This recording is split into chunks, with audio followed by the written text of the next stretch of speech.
السلام علیکم، کیسے ہیں آپ سب؟ کوئی انسان سارا سال کسی دوسرے کا اتنا نقصان نہیں کرتا جتنا خود اپنے آپ کا کرتا ہے۔ سارا سال اپنے معدے، جگر، آنتوں، دل و دماغ کو ایسے امتحان میں ڈالے رکھتا ہے کہ نہ جانے انہوں نے کیا قصور کیا۔ مرچ، مسالے، چٹپٹے اور چکنائی سے بھرپور کھانے کھا کھا کر جسم میں ٹاکسکس بہت بڑھ جاتے ہیں جو تیزابیت، بلڈ پریشر، شوگر کو بے قابو کرتے ہیں۔ لیکن پھر آتا ہے رمضان کا برکتوں والا مہینہ، جس میں روزہ رکھ کر ہمارا جسم بہت زبردست تبدیلی لاتا ہے۔ روزہ رکھنے سے ہمارے جسم میں کیا تبدیلی آتی ہے، آئیے دیکھتے ہیں۔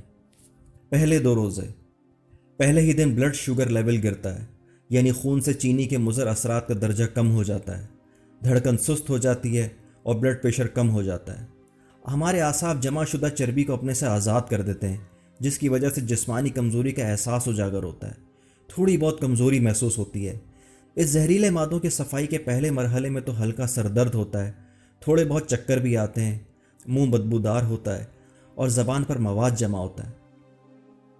تیسرے روزے سے 7ویں روزے تک جسم کی چربی ٹوٹ پوٹ کا شکار ہوتی ہے اور پہلے مرحلے میں گلوکوز میں تبدیل ہو جاتی ہے۔ بعض لوگوں کی جلد ملائم اور چکنی ہو جاتی ہے، جسم بھوک کا عادی ہونا شروع ہوتا ہے اور سال بھر مصروف رہنے والا نظام ہضم تھوڑی آزادی محسوس کرنے لگتا ہے۔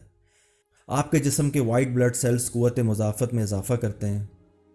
کبھی کبھی سینے میں یا پھیپھڑوں میں ہلکی سی تکلیف محسوس ہوتی ہے، لیکن گھبرانے کی بات نہیں۔ یہ اس بات کی نشانی ہے کہ جسم سے زہریلے مادوں کی صفائی کا عمل شروع ہو چکا ہے، اور ساتھ ساتھ آنتوں کی صفائی اور ان کی مرمت کا کام بھی شروع ہو جاتا ہے، اور ان آنتوں کے اندر لگا زہریلا مواد ڈھیلا ہونا شروع ہو جاتا ہے۔ 8ویں روزے سے 15ویں روزے تک آپ پہلے سے زیادہ توانا محسوس کرتے ہیں، دماغی طور پر چست اور ہلکا محسوس کرتے ہیں۔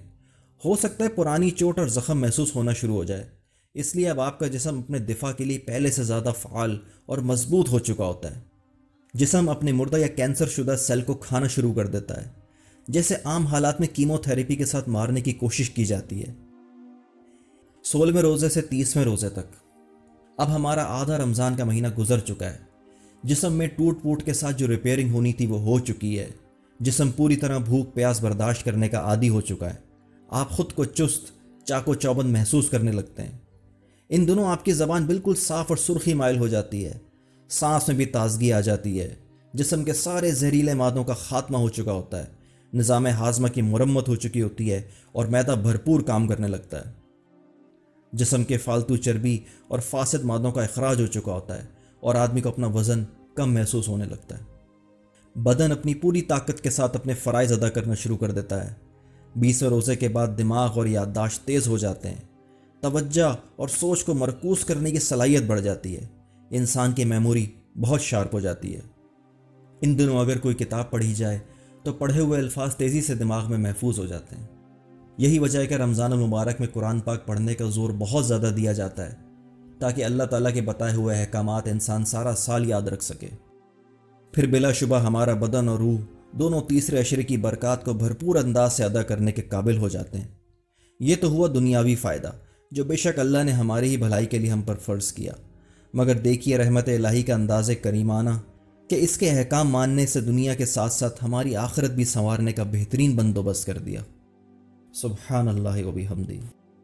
ویڈیو پسند آئی ہو تو لائک ضرور کریں، اور اگر آج تک سبسکرائب نہ کیا تو سبسکرائب کا بٹن ضرور دبائیں اور مفید باتیں پھیلانے میں ہمارا ساتھ دیں۔ بقیہ گفتگو کسی اور موضوع پر